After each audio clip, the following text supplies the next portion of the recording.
It's a hard pill too, 'cause I still wonder about you. I know you weren't wrong, nothing but wrong.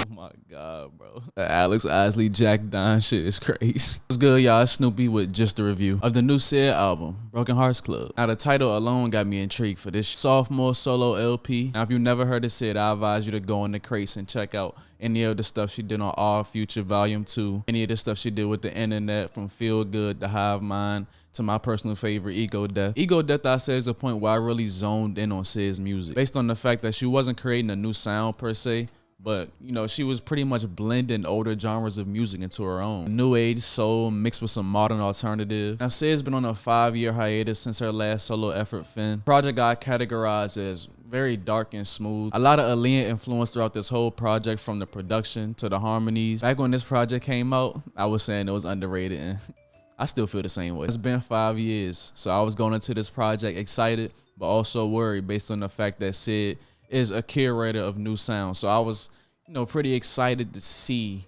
what CYBAH came up with this time around during this long stint, because she's been so experimental up to this point. Now, this was 13 songs, 39 minutes, almost identical to what Finn was. I think Finn was what, like 12 songs, what, 37 minutes? Not mad at the runtime by any means. Now, this album starts off with Could You Break a Heart. As soon as this came on, I knew we was getting something different this time around, with these eclectic early 80s funk sounds that just phase into CYBAH's strong vocal performance. I almost ran out of breath. Like, the first line on here is, "Need love, write this down." In this track, CYBAH harmonizes about first meeting a person that, you know, she likes a little bit but doesn't know if she's her type. You the type to do me wrong or do me right? She does a good job of using Driving on the Road as a reference for love, but, you know, she has one more question before they go on the said trip. Could you break a heart? Writing on this track isn't too deep in my opinion, but the message gets across real smoothly for an intro. This song is a vibe, needless to say, but, you know, I didn't really like Lucky Daye's contribution. I didn't like that distorted effect they put over his voice. I think he would have sounded even greater if he used his actual voice like they did in the duet portion of the song. Then she switches up the tempo completely with Tie the Knot. Way more of like a upbeat feeling with some heavy bass. CYBAH is essentially contemplating having a long distance relationship. The song sets up CYBAH being on the west side and a woman that she likes a lot being on the east side. CYBAH is just giving us a journey through what her experience has been in this relationship. Pull up on you afternoon so we can sleep in. Tryna play it cool, but you got me fiending. Even though I wasn't too moved by the production because I thought it was so simple, especially compared to what CYBAH has done in the past. I like how the story ended with CYBAH asking her partner,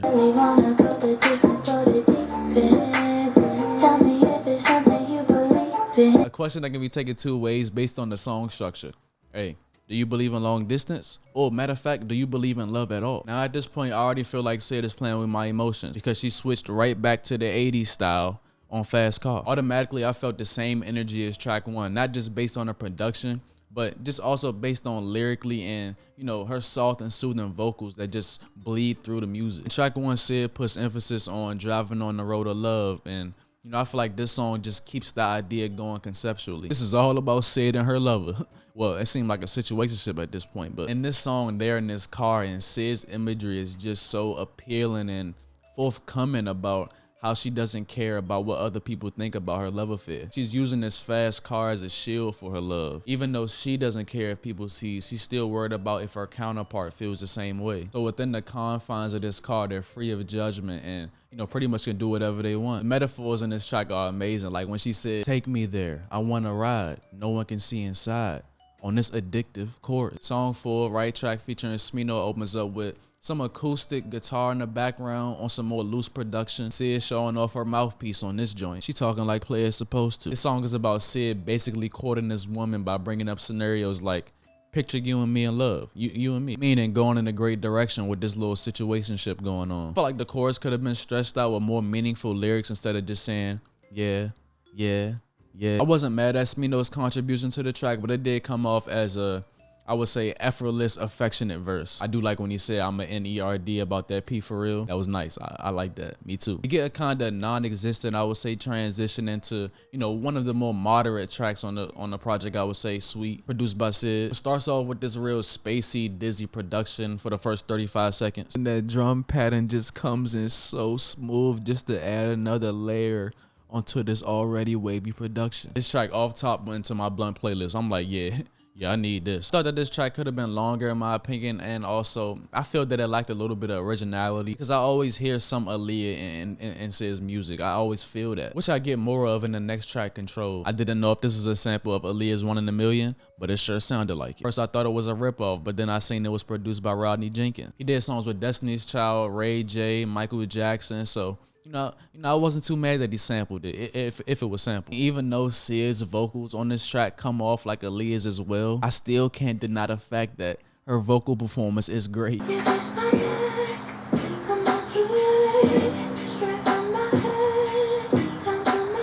It seems Sid is getting closer and closer to being in love as the album goes on. Because in this track, she just full-blown letting this person know that, you know, she's in love with him. He said metaphors that we heard throughout all of R&B music about how love is equivalent to a drug, and without that drug, I can't function, and this and that. Saying that to say a lot of lyrics on this track in particular seem a little bit recycled. Transition to one of the more traditional R&B tracks on this album, No Way. This is one of my favorite tracks on the album because I just can't stop listening to it. Sonically, it just pleases me. This is my type of R&B. I love how she added the chopped and screwed chorus on there, you know, and it actually played a role in the song. Sid again alludes to a long distance relationship by saying, you know, the person that she loves is far away. She can't wait to get to her. Again, the vocals and delivery are just addicting on this track, but I just can't get over the fact that this song should have been longer. Get to track 8, It's Getting Late. Don't ask me how. When I first heard this track, I liked it, but the more I listened to it, the more boring it got for me. Although I think Sid's production on this track is decent, I feel like the story about how you want to stay up and talk to someone you love so much that you don't want to go to bed has been told too many times. But Sid's vocals again,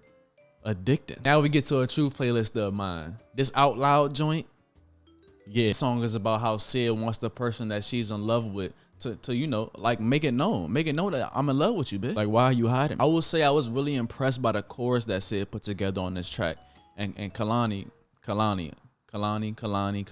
I would never hide you. She gives Sid a great verse and even throw in a slight little pre-chorus for it. Nice acoustic guitar on the production.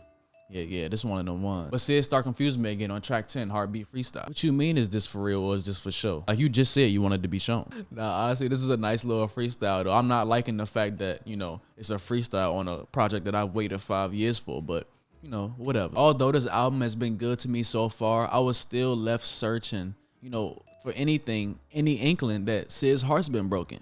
You know what I'm saying? It seemed like she was happy this whole time. It wasn't until track 11 I got what I was looking for. Break My Heart, Why Don't You? Production on this joint was just groovy from the start. Like, this shift in the album had me moving. I ain't gonna lie. Sid is telling us that it's over at this point.